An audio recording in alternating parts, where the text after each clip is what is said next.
ಪ್ರಿಯರೇ, ದೇವರು ಒಳ್ಳೆಯವರು, ಒಳ್ಳೆಯದನ್ನೇ ಮಾಡುವವರಾಗಿದ್ದಾರೆ. ಲೂಕ 4ನೇ ಅಧ್ಯಾಯದಲ್ಲಿ ನಾವು ನೋಡ್ತೇವೆ, ದೇವರಿಗೆ ಎಲ್ಲ ಅಶುದ್ಧಾತ್ಮಗಳಿಂದ ಅಪ್ಪಣೆಯನ್ನು ಕೊಟ್ಟು ಅವುಗಳನ್ನು ಹೊರಗೆ ಬರುವುದಕ್ಕೆ ಬಹಳ ದೊಡ್ಡ ಶಕ್ತಿ ಇತ್ತು ಅನ್ನುವುದನ್ನು ನಾವು ನೋಡ್ತೇವೆ. ಪವಿತ್ರಾತ್ಮನು ನಮಗೆ ಇದೇ ಸ್ವಭಾವವನ್ನು ತೋರಿಸಿಕೊಡ್ತಾನೆ ಅನ್ನುವಂಥದ್ದನ್ನು ನಾವು ಗ್ರಹಿಸಬೇಕಾಗಿದೆ. ಅಂದರೆ ದೇವರು ಪ್ರೀತಿ ಸ್ವರೂಪಿಯಾಗಿದ್ದಾನೆ. ಇದರ ಅರ್ಥ ಏನಪ್ಪ ಅಂತಂದರೆ, ದೇವರ ಕಾರ್ಯಗಳೇನಿದೆ ಆ ಕಾರ್ಯಗಳಲ್ಲಿ ಮೊದಲನೇದಾಗಿ ನಾವು ದೇವರ ಪ್ರೀತಿಯನ್ನು ಕಾಣ್ತೇವೆ. ದೇವರ ಪ್ರೀತಿ ನಮಗೆ ಕಂಡು ಬಂದಾಗ ಅದರ ಮೂಲ ಸ್ವರೂಪ ಬದಲಾಗ್ತದೆ ಅನ್ನುವಂಥದ್ದನ್ನು ನಾವು ಗ್ರಹಿಸಬೇಕಾಗಿದೆ. ಪ್ರಿಯರೇ, ಯೇಸುವಿನಲ್ಲಿ ಕಂಡುಬಂದಂಥ ಒಂದು ಮಹಿಮೆ ಇದೆಯಲ್ಲ, ಆ ಪ್ರೀತಿ ಇದೆಯಲ್ಲ, ಅದು ಸ್ಪಷ್ಟವಾಗಿ ನಮಗೆ ಗೋಚರಪಡಿಸ್ತದೆ. ಇಲ್ಲಿ ನಾವು ನೋಡ್ತೇವೆ, ಉಪಕಾರಗಳನ್ನು ಮಾಡುವಂಥದ್ದು ಅನ್ನುವುದನ್ನು ನಾವು ನೋಡ್ತೇವೆ.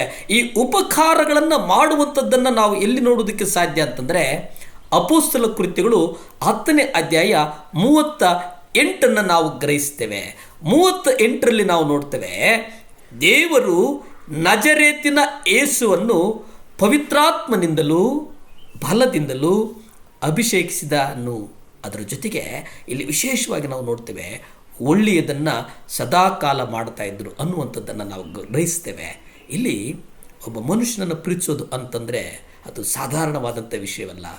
ಮನುಷ್ಯನನ್ನು ಪ್ರೀತಿಸೋದಕ್ಕೆ ನಾವು ಆ ವ್ಯಕ್ತಿಯಲ್ಲಿರ್ತಕ್ಕಂಥ ಕ್ವಾಲಿಟೀಸನ್ನು ನೋಡ್ತೇವೆ, ಆತನ ಗುಣವನ್ನು ನಾವು ನೋಡ್ತೇವೆ, ಆತನ ನಡತೆಯನ್ನು ನೋಡ್ತೇವೆ, ಆತ ನಮ್ಮ ಯೋಗ್ಯತೆಗೆ ತೂಗ್ತಾನ ಅನ್ನುವಂಥದ್ದನ್ನು ನಾವು ಗ್ರಹಿಸ್ತೇವೆ. ಮನುಷ್ಯರಾಗಿ ನಾವು ಇನ್ನೊಬ್ಬ ವ್ಯಕ್ತಿಯನ್ನು ನಾವು ಪ್ರೀತಿಸುವಾಗ ಇಷ್ಟೆಲ್ಲ ಲೆಕ್ಕಾಚಾರಗಳನ್ನು ಹಾಕಿಕೊಳ್ತೇವೆ. ಆದರೆ ಇಲ್ಲಿ ಅಪೊಸ್ತಲ ಕೃತ್ಯಗಳಲ್ಲಿ ನಾವು ನೋಡ್ತೇವೆ, ದೇವರು ನಜರೇತಿನ ಯೇಸುವನ್ನು ಪವಿತ್ರಾತ್ಮನಿಂದಲೂ ಬಲದಿಂದಲೂ ಅಭಿಷೇಕಿಸಿದನೆಂಬುದನ್ನು ಹೇಗೆ ಆತನು ಒಳ್ಳೆಯದನ್ನು ಮಾಡುತ್ತಾ ಸೈತಾನನಿಂದ ಬಾಧಿಸಲ್ಪಡುತ್ತಿರುವವರನ್ನು ಗುಣ ಮಾಡುತ್ತಾ ಸಂಚರಿಸಿದನು ಅನ್ನುವುದನ್ನು ನಾವು ನೋಡ್ತೇವೆ.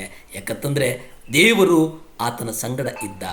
ದೇವರು ಪರಿಶುದ್ಧಾತ್ಮನು, ದೀನತ್ವವುಳ್ಳಂಥವನು, ಪ್ರೀತಿಯನ್ನು ಅಂತರ್ಗತವಾಗಿ ಅನೇಕರಿಗೆ ಪರಿಚಯಿಸಲ್ಪಡುವಂಥವರು ಯಾರಪ್ಪ ಅಂತಂದರೆ ಅದು ಕೇವಲ ಕರ್ತನಾದಂಥ ಯೇಸು ಅನ್ನುವುದನ್ನು ನಾವು ನೋಡ್ತೇವೆ. ಆತನ ಪ್ರೀತಿ ಜೀವಕರವಾದಂಥ ನದಿಗಳ ಹಾಗೆ ಹರಿತವೆ ಅನ್ನುವಂಥದ್ದನ್ನು ನಾವು ಗ್ರಹಿಸಬೇಕಾಗಿದೆ. ಯೋಹಾನ ಸುವಾರ್ತೆ 7ನೇ ಅಧ್ಯಾಯ 38, 39 ನಾವು ನೋಡ್ತೇವೆ. ಇಲ್ಲಿ ದೇವರು ಹೇಳ್ತಾರೆ, ನನ್ನ ಮೇಲೆ ನಂಬಿಕೆ ಇಡುವವನಿಗೆ ಬರಹವು ಹೇಳಿದ ಪ್ರಕಾರ ಅಂತಂದರೆ ಸತ್ಯವೇದವು ಹೇಳಿದ ಪ್ರಕಾರ ಆತನ ಹೊಟ್ಟೆಯೊಳಗಿಂದ ಜೀವಕರವಾದ ನೀರಿನ ಹೊಳೆಗಳು ಹರಿಯುವವು ಎಂದು ಕೂಗಿ ಹೇಳಿದನು. ಇಲ್ಲಿ ನಾವು ನೋಡ್ತೇವೆ, ಜೀವಕರವಾದಂಥ ನದಿಗಳು ಅಂತಂದರೆ ಇದನ್ನು ಗ್ರಹಿಸುವುದು ಅಷ್ಟು ಸುಲಭವಾದಂಥ ಮಾತಲ್ಲ. ಅಂದರೆ ನಮ್ಮ ಆಲೋಚನೆಗಳೇನಿದೆ, ನಮ್ಮ ಮನೋಭಾವದಲ್ಲಿರ್ತಕ್ಕಂಥ ಸ್ವಾರ್ಥತೆ, ದೂಷಣೆ, ಇವೆಲ್ಲವೂ ಪ್ರೀತಿಯ ಮಾತುಗಳಾಗಿ, ಪ್ರೀತಿಯ ಕ್ರಿಯೆಗಳಾಗಿ ಯಾವ ಲೆಕ್ಕಕ್ಕೂ ಬರದೆ ನಡೆಯುವಂಥದ್ದಿದೆಯಲ್ಲ, ಅದನ್ನು ನಾವು ಅಭ್ಯಾಸ ಮಾಡಿಕೊಳ್ಳಬೇಕಾಗಿದೆ.